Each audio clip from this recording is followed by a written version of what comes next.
Hi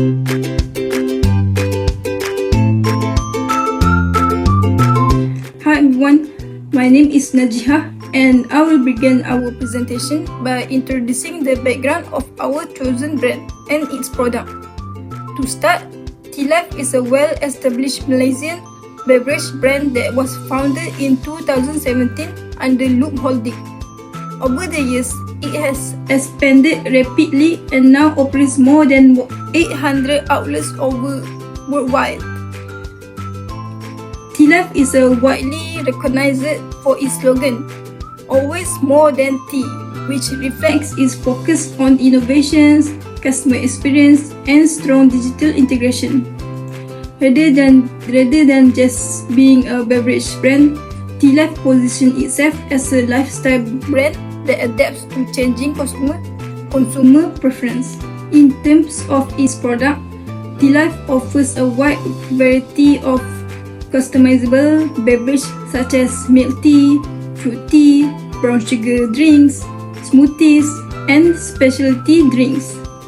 Customers are able to adjust sugar level, ice level, toppings based on their preference, which enhance customer satisfaction and align well with modern consumer trends. This wide product range also allows TEALIVE to remain competitive in the beverage industry. With that, I will now pass the presentation to my groupmate, Teh Fusion, who will continue the market overview and further analysis. So that's all for me. Indonesia is an attractive target market for TEALIVE due to its large and young-full population of over 280 million people, with more than half below the age of 35. The rapid growth of the middle class and urbanization has increased spending on lifestyle products such as cafe beverage. In major cities like Jakarta, Bandung, and Surabaya, cafe culture is strong and further supported by food delivery platforms such as GoFood, GrabFood, and ShopeeFood, creating high demand for popular cultural factors strongly influence consumer behavior in Indonesia. As the world's largest Muslim majority country, halal compliance is a key consumer expectation. TEALIVE have an advantage due to its operational experience in Malaysia. Additionally, Indonesians prefer sweet and flavored drinks, and young consumers are highly influenced by cafe culture and social media, making TEALIVE's visually appealing product a good cultural fit. Economically, Indonesia offers a favorable environment for growth. The country has experienced stable GDP growth driven by domestic consumption and a growing middle class. Rising disposable income has increased spending on lifestyle beverage. The fast-growing food and beverage sector, together with relatively lower labor and rental costs, allow TEALIVE to operate profitable while maintaining affordable prices. Indonesia's political environment is generally stable and supportive of foreign investment. However, TEALIVE must comply with regulations such as business registration, food safety requirements, and mandatory halal certification. While these regulations require careful planning, they provide a structured framework for long-term. The Indonesian bubble tea market is highly competitive, with strong players such as Chatime, Koide, and the low-cost brand Mixue. Despite intense competition, the market is not yet saturated. TEALIVE can position itself competitively through strong brand recognition, halal assurance, affordable pricing, and strategic outlet location. Hi everyone, for this session, I will be presenting part 2, opportunities and threats for TEALIVE expansion into the Indonesian market. First, let's look at the opportunities. One major opportunity for TEALIVE in Indonesia is its large and youthful population.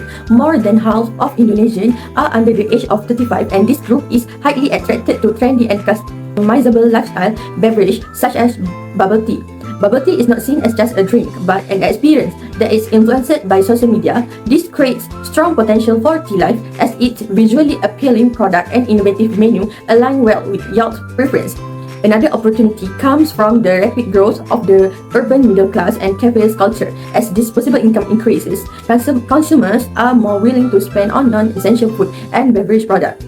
Shopping malls, lifestyle centers, and transit hubs have become popular social spaces, which support TEALIVE positioning as a lifestyle beverage brand rather than just a tea seller. In addition, Indonesia has a highly developed digital ecosystem. The widespread use of platforms such as GoFood, GrabFood, and ShopeeFood allows TEALIVE to expand beyond physical outlets. This increases in convenience for customers, extends market reach, and reduces reliance on dine-in traffic. Lastly, TEALIVE experience with halal compliance in Malaysia provided a strong advantage. Since Indonesia is a Muslim majority country, halal certification builds trust and reduces cultural and religious barriers, making market entry smoother. However, there are also several threats to consider. The biggest threat is intense competition, which is the Indonesian beverage market is crowded with established brands like Chatime, KOI, and especially Mishu, which use aggressive low-price strategies. These put pressure on TEALIVE to remain competitive while maintaining profitability. Another challenge is regulatory and compliance complexity, particularly halal certification and food safety regulations. These processes can be time-consuming and costly, and any delays or non-compliance may harm brand reputation. There is also the risk of culture and taste differences across regions in Indonesia. If TEALIVE fails to adapt its menu or marketing strategies to local preferences, it may struggle against local brands that are more culturally attuned. Finally, economic volatility and cost fluctuations such as exchange rate changes and rising operational costs may affect pricing stability and long-term profitability. In conclusion, while Indonesia offers strong growth opportunities for TEALIVE, careful strategy planning is required to manage competition, compliance, and market adaptation effectively. Hello, my name is Trawanjin. Now I will present about strategy entry mode for TEALIVE in Indonesia. So, for TEALIVE to enter the Indonesia market successfully, choosing the right entry strategy is very important. Indonesia is a large and competitive market with different cultures, strict regulation, and strong competitors. Therefore, TEALIVE needs a strategy that reduces risk and allows fast expansion. The best entry mode for TEALIVE is franchising, especially through a master franchise or joint venture with a local partner. This strategy has been proven successful in TEALIVE's previous international expansion. Franchising helps reduce financial risk because TEALIVE does not need to invest heavily in every outlet. Local franchise partners can handle daily operation while TEALIVE focuses on branding management, product quality, and marketing. This allows TEALIVE to expand faster across major cities. Working with a local partner is also important. Local partners understand Indonesian customer preference and regulations, especially halal certification. This helps TEALIVE comply with local laws and avoid operational problems. In addition, TEALIVE should use digital platforms such as GoFood, GrabFood, and ShopeeFood to reach more customers. This increases sales and strengthens brand awareness. Overall, franchising is with local partners and digital support is a low-risk and effective strategy for TEALIVE long-term success in Indonesia.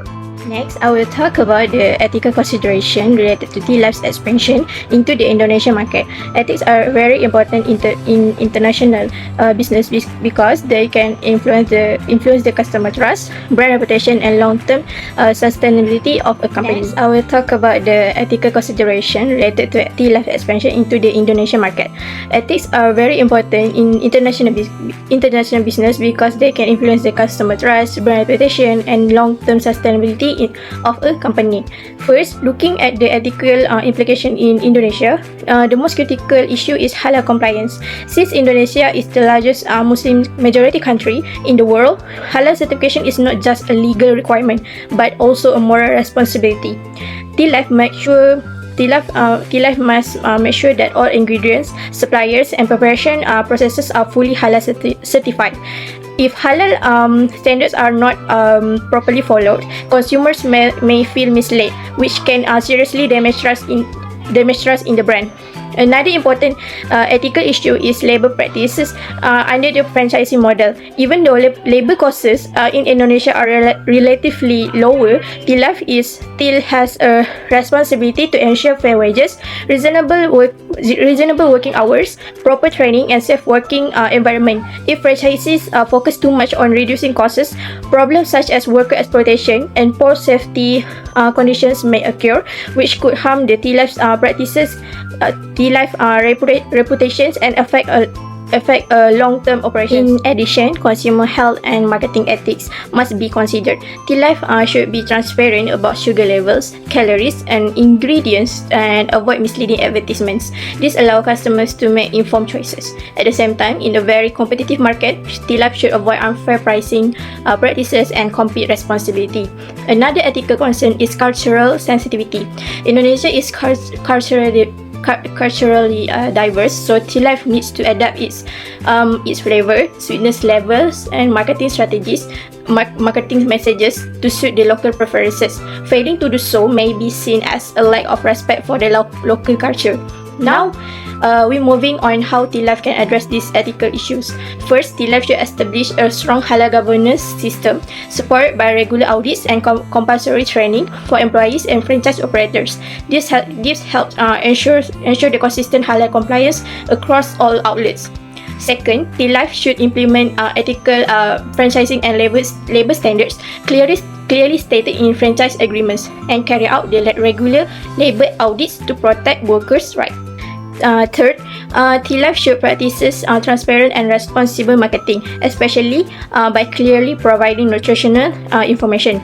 The company should also maintain an ethical competition, focusing on product quality and customer experience rather than unfair pricing strategies. So overall, by integrating ethical governance into its long-term sustainability strategy and staying aligned with its brand, with the brand philosophy, always more than tea, TEALIVE can build trust, gain social acceptance, and achieve sustainable growth in the Indonesian market. Indonesia offers strong growth potential for TEALIVE due to its large youth population, growing middle class, cafe culture, digital delivery ecosystem, and demand for halal products. Challenges include competition, regulatory compliance, taste difference, and economic volatility, requiring a well-localized, cost-efficient, and digitally integrated strategy. Franchising with a reputable local partner is the best entry mode, enabling faster market penetration, regulatory support, and brand consistency.